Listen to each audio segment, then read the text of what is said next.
नमस्कार, Ambala breaking news में आपका स्वागत है। किसान नेता गुरनाम सिंह चुड़ूनी की आज बिजली विभाग के अधिकारियों के साथ बैठक हुई, जिसमें किसान नेता गुरनाम सिंह चुड़ूनी ने किसानों से जुड़े बिजली के मुद्दों को अधिकारियों के सामने रखा। मीडिया से बातचीत करते हुए किसान नेता गुरनाम सिंह चुड़ूनी ने कहा कि प्रदेश भर में 50,000 किसानों ने ट्यूबवेल के लिए बिजली कनेक्शन के पैसे जमा करवाए हुए हैं, लेकिन महज 10,000 किसानों को ही बिजली कनेक्शन मिल पाए हैं। उन्होंने कहा कि अधिकारियों ने उन्हें विश्वास दिलाया है कि वो सरकार के सामने किसानों के इन मुद्दों को रखेंगे और उन्होंने कहा कि अगली बैठक 5 जुलाई को बुलाई गई है। क्या कुछ कहा गुरनाम सिंह चुड़ूनी ने, वो आपको सुनवाते हैं। आज हमारे कई मुद्दे थे, जैसे बिजली कनेक्शन पेंडिंग है उनका मुद्दा था, जो टावर गाड़ते उनकी पेमेंट उनका कोई हमें क्लेम नहीं देते उनका था, और जो 3 स्टार मोटर की शर्त है उसका मुद्दा था, और जो ट्रांसफार्मर लेट करते हैं उनका मुद्दा था, और कनेक्शन शिफ्टिंग का मुद्दा था, पोल शिफ्टिंग का मुद्दा था। तो ये कई चीज़ें थी, और एक डार्क जोन में जहाँ 100 फुट नीचे पड़ी है वहाँ कनेक्शन बंद कर दिए थे। तो ये कई मुद्दे थे। उसके लिए इन्होंने ये कहा है कि हम अपने उच्चाधिकार सरकार से एक बार बात कर लें, और सरकार से बात करने के बाद 5 तारीख की दोबारा से मीटिंग तय होगी। 5 जुलाई के हम सरकार से बात कर लें, तो सरकार से बात करने के बाद 5 तारीख को दोबारा से इस पे तो उस दिन आपका प्रतिनिधिमंडल आएगा या फिर दोबारा से पूरे किसान? प्रतिनिधिमंडल आएगा। पूरे किसान तो तब आएंगे अगर हमारी बात ना माने। आज किससे मुलाकात हुई आपकी? MD साहब थे शशांक आनंद, और उनके साथ चीफ इंजीनियर थे, SP साहब थे, और कई और जो उच्चाधिकारी है। आज आप संतुष्ट हो आप? जी, मीटिंग अच्छी हुई।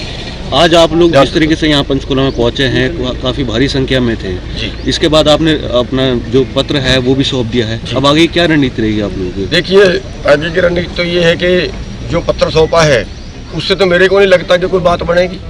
ये तो एक चोट मारने वाली बात है। जैसे किसी पत्थर को हमने तोड़ना है, उस पत्थर पे चोटें मारते जाते हैं, वो पहली बार में तो नहीं टूटता, लेकिन कई चोट लगने के बाद वो कमज़ोर हो जाता, टूट जाता। सरकार की तरफ से आपको बार बार कहा, मतलब एक आश्वासन भी दिया जा रहा है कि भी कृषि कानूनों को लेकर के जो बैठकें पहले भी हो चुकी हैं या आने वाले टाइम में भी होंगी, एमिकेबली कोई सोल्यूशन निकलता है, किसानों की फेवर में निकलता है, इसके लिए क्या उसकी रणनीति आपने? पहली बात तो मैं बताऊँ आपको, ये कृषि कानून नहीं है।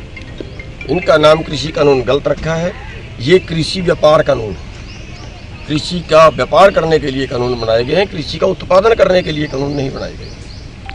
और 11 मीटिंगों में सरकार हमें ये नहीं बता पाई, क्योंकि ढंडोरा पीटा के किसानों को फायदा होगा। हमारे किसी सवाल का जवाब सरकार नहीं दे पाई कि किसानों को फायदा कैसे होगा। ये तो हमने 10 पॉइंट बता दिए कि इससे व्यापारी को फायदा होगा, लेकिन इससे किसानों को कैसे फायदा होगा ये एक पॉइंट वो नहीं बता पाई। उसके बाद उन्होंने कहा कि कानूनों में काला क्या है। वो हमने एक बुकलेट छिपवाई, बुकलेट छिपवा के सरकार को भेजा, 7,000 की कॉपी बांट दी कि किसान इनमें काला क्या है, पूरे उस पर हर चीज़ पे हमने क्या है वो बताइए। सरकार ने बताई कि इन कानूनों में सफ़ेद क्या है। तो आंदोलन हमारा चल रहा है, 7 महीने हो गए हैं। 550 किसानों की शहीदी हो चुकी है, हज़ारों किसानों को लाठियाँ लग चुकी हैं, हज़ारों किसानों के ऊपर मुकदमे बन चुके हैं, लेकिन सरकार अभी तक उसकी आत्मा नहीं जागी है, क्योंकि बीजेपी के शरीर जिंदे हैं, आत्मा मर चुकी है। तो आपने कई रास्ते तो अपना लिए, प्रदर्शन भी कर लिया, जो बातचीत भी कर लिया, अब आप आगे क्या रास्ता देखते हैं, किस तरह से? ये तो संयुक्त किसान मोर्चे की मीटिंग में तय होगा, जो वहाँ पे सभी लोग बैठते हैं, सभी राय करते हैं, जो राय बढ़ती है सभी की वो आगे होते हैं। लेकिन एक तय है कि जहाँ भी चुनाव होगा वहाँ हम बीजेपी को हराएंगे जरूर। यूपी के चुनाव जो है, यूपी में है, उत्तराखंड में है, और भी जहाँ आएगा वहाँ पे बीजेपी को हराएंगे जरूर, ये तय है। किसानों के बिजली से जुड़े मुद्दों को लेकर आने वाली 5 जुलाई को फिर से बैठक बुलाई गई है। देखने वाली बात ये होगी कि किसानों की बिजली से जुड़ी समस्या का समाधान हो पाता है या नहीं। बहरहाल अम्बाला से जुड़ी तमाम खबरों की जानकारी के लिए आप जुड़े रहिए हमारे साथ हमारे Facebook page Ambala breaking news पर, और हमें यूट्यूब पर भी सब्सक्राइब करें, और अपने फोन स्क्रीन पर डेली अपडेट्स पाने के लिए प्ले स्टोर से हमारी ऐप को डाउनलोड करना ना भूलें।